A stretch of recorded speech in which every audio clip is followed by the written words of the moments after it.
earliest memories was when I actually married Harry. I thought Saturdays were going to be my days off. And then he suddenly said to me, wives are beginning to counter football now. He said, and they're not allowed in the boardrooms. So he said, would you stay and look after the ladies in the ladies' room? And he said, will you come with me every week? Because it's something we can share. So being the dutiful wife, we'd only just been married, I said yes. And so we were married in the April. And in the August 1961, I started to watch Bristol City from the director's box, and I've been there for 59 years. Yeah, I was at Bradford at the time, and I was out of contract, so I came down to speak to Russell Osman, who was the manager at the time. And I spent the Friday and watched the game on the Saturday, and liked what I saw, liked Bristol itself, and eventually came and signed on the Monday. I remember how it all started. I think we played a reserve game at Villa Park, and Deadly Doug Ellis has come up to me, more or less saying, Scotty, we've sold you to Bristol City.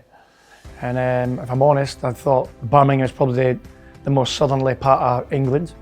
I think I didn't know anywhere past Birmingham at all, and as when I found out it was even further south, then it was a bit of a shock to me. Didn't realise there was any further south bit, and as I came down to Ashton Gate, I had a look around the stadium, and it was a no-brainer for me. My first game was it was Bury at home. It was the 89-90 season. I think it was in 1990. It was obviously a good year for the football club.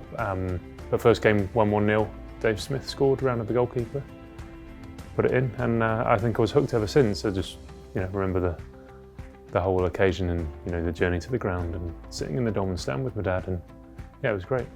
Yeah, just my agent, obviously. The club got in contact with my agent, and I knew Bobby Reid from before.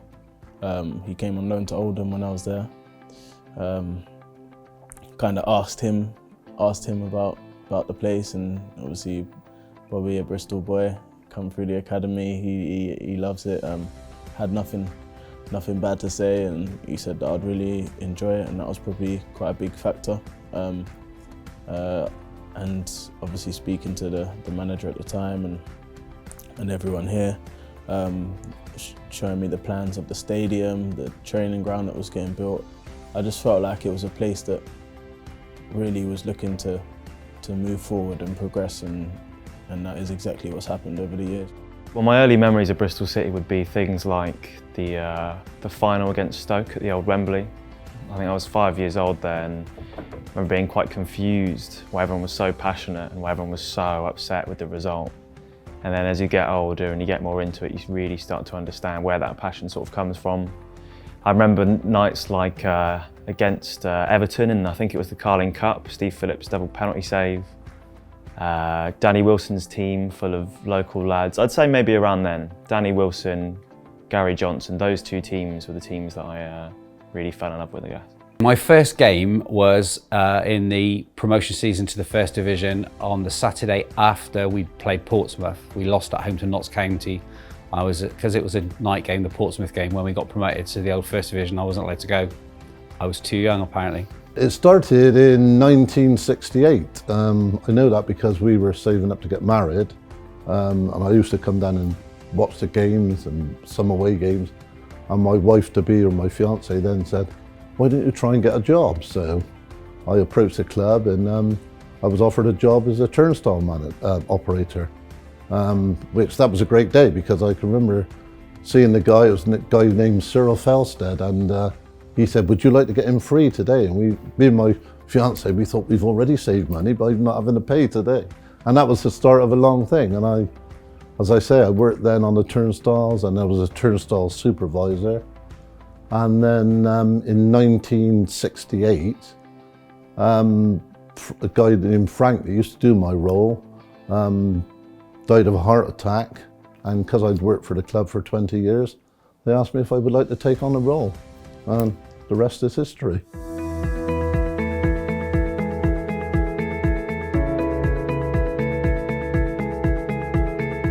think we first ended up on the other side of the stadium in the Williams stand when I think Dad just wanted somewhere to go for a drink at half-time, essentially. So there was somewhere called the 51 Club, which we were at for a few seasons, and that's where he met Scott Davidson.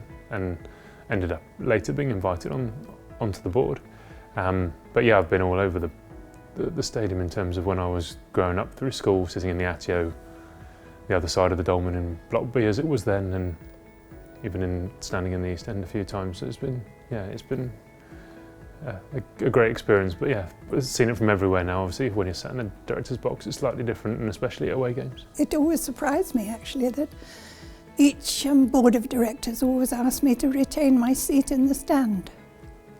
And Harry had said to me before he died, please go on watching Bristol City. I want to think of you, please, watching it. It's meant so much to me, and to you, of course, Marina, he said, which made me feel very uncomfortable at the time. But so I agreed, and I promised him I would. And I have done. From the first game I played here all them years ago to walk out on that pitch now, to see the stadium, how it's developed. Obviously the training ground now is coming at Fayland. So yeah, the club has developed massively over the years, and it's in a really good place. And hopefully we can keep getting them academy players, your Lloyd Kellys and your Bobbies and your Joes, and the boys who are out on loan and now, Antoine's had a little bit of a taste, and Max O'Leary and Joe Morrell. So we've got plenty of good ones, and hopefully they can keep progressing and get near our first team. But we're so lucky to have Stephen and Maggie Lansdowne now, aren't we? My goodness, where would we be without them? I think it's hard not to be in awe of how the stadium is being developed and the sort of surrounding area. I don't think Bristol City has ever been a bigger part of the BS3 and South Bristol community. Sometimes it feels like you overstate the ground when you've already got it, so people are you always want to perform on the pitch, and of course you do. But I think one of the major frustrations before was you could put lots of blood, sweat and tears and money into something and lots of effort to try and get it successful. But if you weren't, you were essentially in the same place where you started. So that's why the facilities are so important. It's why the community is at the heart of the club, because you've got to be providing something more, otherwise why were you doing it? So for me, and I think family as a whole, that's why the community has to play such a big part in the football club, and why the facilities are so important, and having the training ground online now, it should be ready within sort of 18 months, and then hopefully developing a new community facility in the near future as well, then you kind of really have made a difference and made an impact.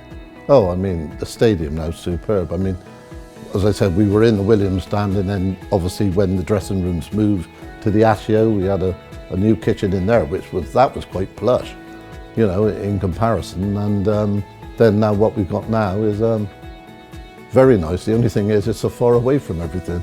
I could do with those little golf trolleys really to go up and down the corridor because it's so long. When I first joined, the club had been relegated, not had a great season in League One that year. Brought some happiness kind of back to the place with the double winning season, and every year we've just progressed, Like I said, even when I come there was free. The first year there was free stands, obviously there was building, and then obviously this stand was the Lansdowne stand was getting built, and now you see this amazing stadium that we get to play in. Every year we've obviously progressed and came further up in the league. Yeah, I mean, the infrastructure obviously is the biggest change. I mean, I used to get soaked every home game, stood in the front of the enclosure before there was a roof. I'm saying really old now, but my dad used to have a little box he used to stand on so you could see over the dugout. The infrastructure is amazing, the facilities are amazing.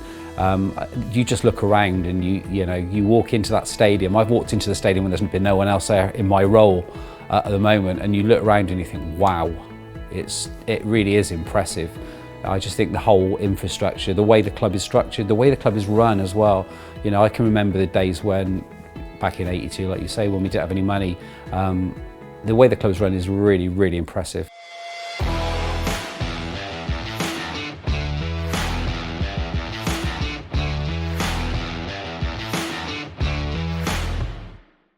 My very first run, of course, was in 1965, I think it was, when we got promotion, and with John Attio in the team.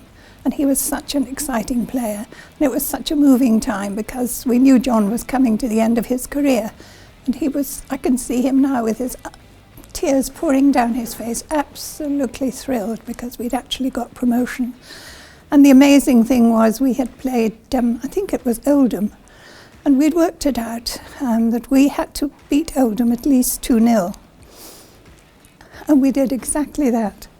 And I remember too that Alan Williams, who had always been a wonderful fullback for us, or centre half rather in those days they were called, he was playing for Oldham at this time, and he shot at goal and nearly scored. And I don't know how Mike Gibson jumped up with his hand in the air and tipped it over the bar.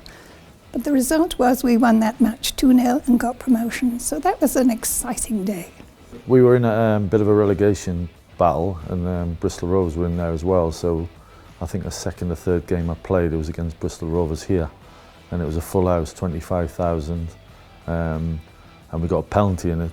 And Martin Scott, the penalty taker, wasn't playing, so somehow the ball ended up with me as I was looking around, and not many takers, I must say, but yeah, I managed to score the penalty. So it was a great start for me. Second game, I think, maybe first home game, to beat Bristol Rovers, score the pen. Certainly got everyone on side. I think all through I remember scoring a goal against, I think was it Plymouth or something, I can't remember. At Exeter. I think I've got the ball out there and I've twisted their centre half quite a few times, and then put in the top corner of my left foot. But as you said, the whole build up to the whole LDV, it's for lower league players, it's our FA Cup.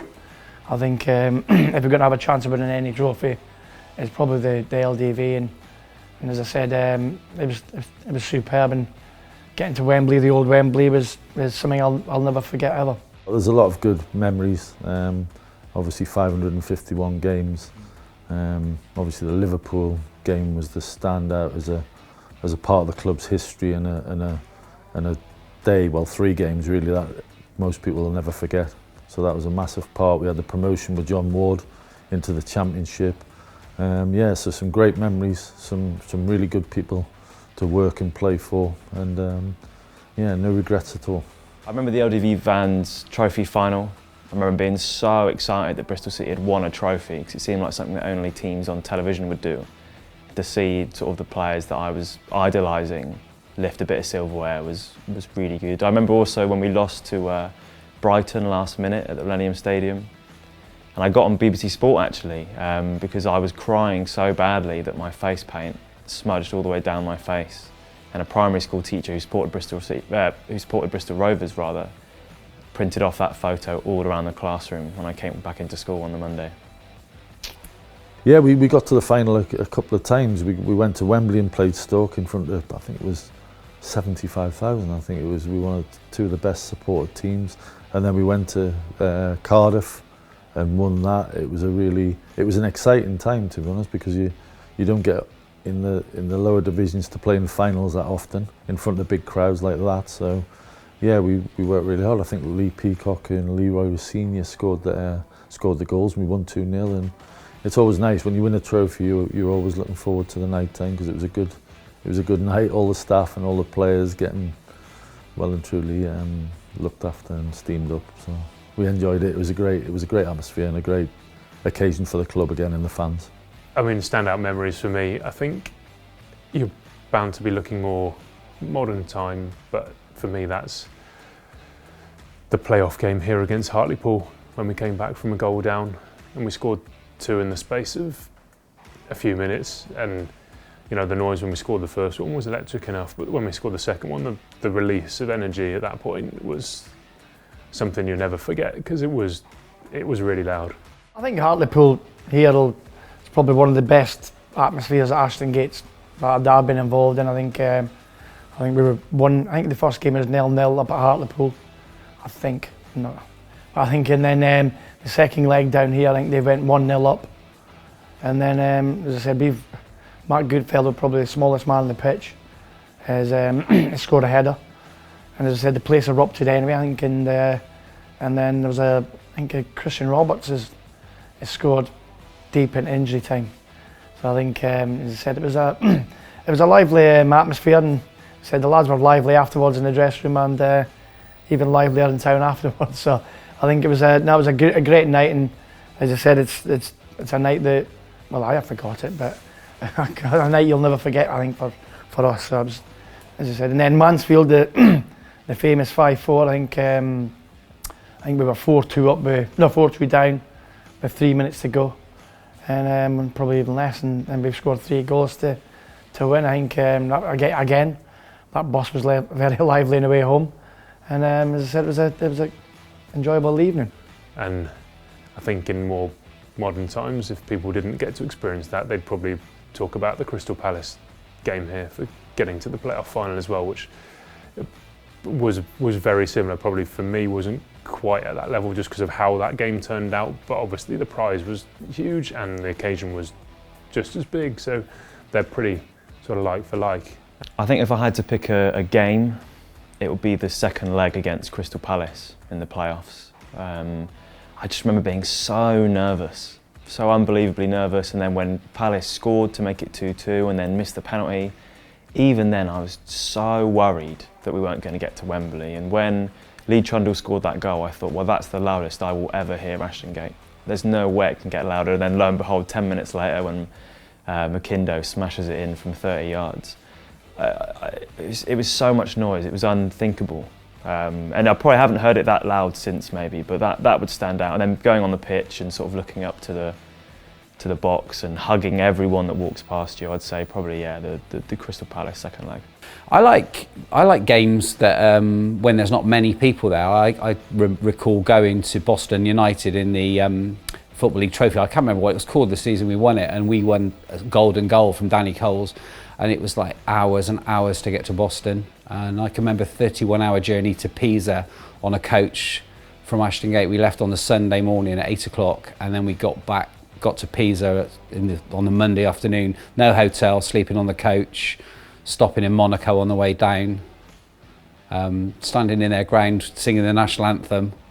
It was mad, brilliant, love it. I mean, 19 different managerial reigns I've worked under, and you think back and there's been some real highlights. Probably my biggest highlight, I would say, was under Steve Cotterill. And the reason I say that is all the time I supported Bristol City, I've always wanted to be that club that ran away with the league. And we've always, throughout all my supporting career, apart from that year, we've always been runners-up, once to Bristol Rovers, and I just wanted to be that club to run away with the league. And in that year, we achieved that, and also we won the Johnson Paint, I think it was called in those days. So that year does particularly stick out in my mind. There was a lot of energy that year, you know. We signed a lot of good players that had obviously in the previous year done really well in the division. Coming through, me, Mark Little, Luke Freeman, Luke Ayling, Aaron Wilbraham, Kieran Agard, we all kind of signed. So there was big hopes, you know, because we signed some very good players, and the games that stand out are always the ones towards the end, and they really remember the Bradford, obviously away when we secured the promotion. Obviously we didn't win the league at that point, but we obviously secured the promotion that night, and that was an unbelievable night up there. But it just showed the hunger in the team, because we wasn't just happy to accept we've been promoted. We wanted to go on and win the league, and obviously that showed in that in the last games of the season we carried on, and even the last game of the season obviously got that big win. I think it was Flinty got a hat-trick. Special times, and just to see the looks on everyone's faces, all the fans, and you know, Bristol City hadn't been promoted for a few years, obviously had a disappointing year the couple of years before where they had got relegated. It was you could see the everyone's faces, and the people in the city were buzzing. The JPT, that was just a little icing on the cake, but what a day that was. Obviously the whole process, you kind of go in at the beginning of the JPT, you're kind of like, yeah, okay, get through, and then you get to the quarters and the semis and you're like, hang on a minute, I've got a chance to go to Wembley here, and you think, wow, what an opportunity. So obviously went up a few days early, and the club sorted us out. We all had a nice suite in a nice hotel. It was a time I'll never forget, to be honest. It was an amazing day, going to Wembley and having the amount of fans that we brought. You know, sometimes you see teams go to Wembley and half the stadium's empty, but it wasn't like that at all. The atmosphere was amazing. I remember walking out on the pitch and they had the big fire things blowing in my face. I looked around, I was like, wow, like, you know, it's something you dream of playing at Wembley. So yeah, no, it was a proud moment having everyone there and your family. So yeah, great time. At the risk of stating the obvious, the Manchester United game here, and not just because it's Manchester United, it was the way we won. It was the fact that you were playing in your new home. When that draw came out, normally everyone's there going, right, I want Liverpool away, Man United away, and you're sat there going, no, we're ready, I want them at home. And I think that was what was special about it, not just that you beat a top club, because you want to get to the stage where we're playing top clubs week in, week out, but you'll still have that as an overriding memory, because it was the first time, I think, as a club, we were ready to host a big event in our surroundings, and the fact that a local boy scored and then we scored a winner in the last minute in the front of a sold out stadium and the roof came off, it was great. Yeah, no, that was a real squad effort as well, that Carol, you know. In the earlier rounds of the cup, the team was changed quite a lot, and you know, obviously I get a lot of credit for doing that against Man U, but you know, it was a whole squad effort getting there. The team changed a lot. There was young players that played against Stokes, Crystal Palace, and we was getting wins, and that's why I think it felt so special, because everyone was a part of it. And then to obviously get to the quarters, play against Man United, and obviously that night to get that goal was not only very special for me, but you know, Manchester United, just probably the biggest name in English football, the history of the club, and for them to come to Ashton Gate, and it's not like they had a weak team or anything, to come here and get a win over them was just a special night for everyone, and yeah, something we'll all never forget. There's still time to go, and let's hope the next one's a runaway into the Premiership.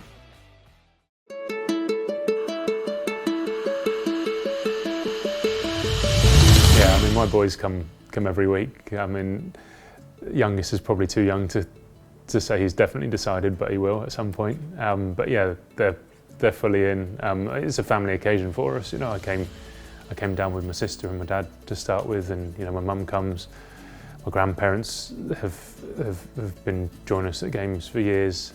You know, it's very much a family occasion for us, and I think that's the same for a lot of football fans. It's as part of your community feel, your family feel. That's what draws you and buys you into something that's special, and it's special for a lot of people.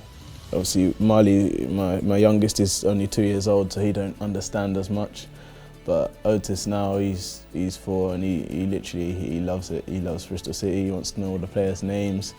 He comes home. He went to my first game, obviously, against when I came back from injury, West Brom away. He was there, evening game on a Tuesday night, and he came home and he was like, "Come on, you Red," singing all the songs. You know, he's a Bristol City fan. I think he will remain one. You know, it's the club now that he's been born into, and yeah, like I said, that's why it's got a special place in my heart.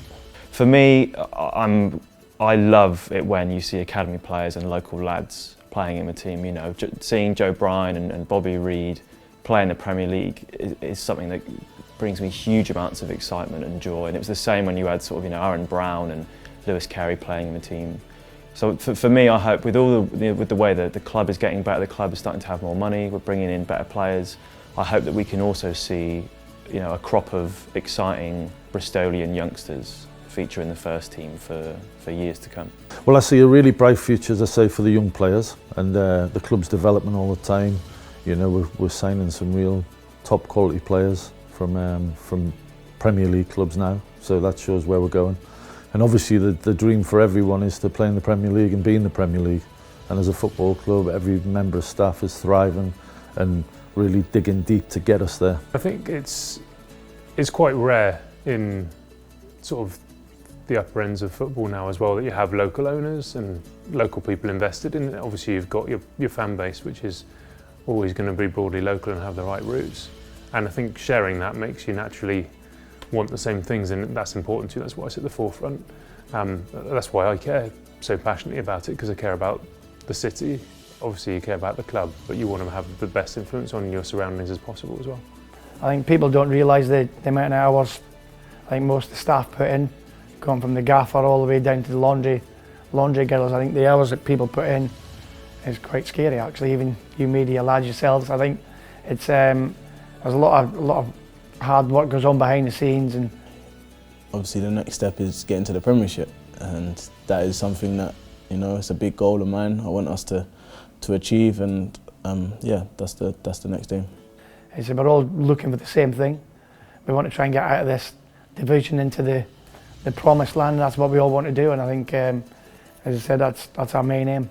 Everyone is pulling in the same direction. Working down here now, I can actually, I always believed it, but trust me, it's true. Every single person wants. I saw Mark Ashton chatting to someone the other day saying, you know, we need to break through the ceiling into the Premiership, and it's true. You know, from the top to the bottom, everyone wants us to succeed. Everyone's pushing in the same direction, and the future's bright. It's not a case of, you know, if we get to the Premier League. I'm sure it's just a case of when.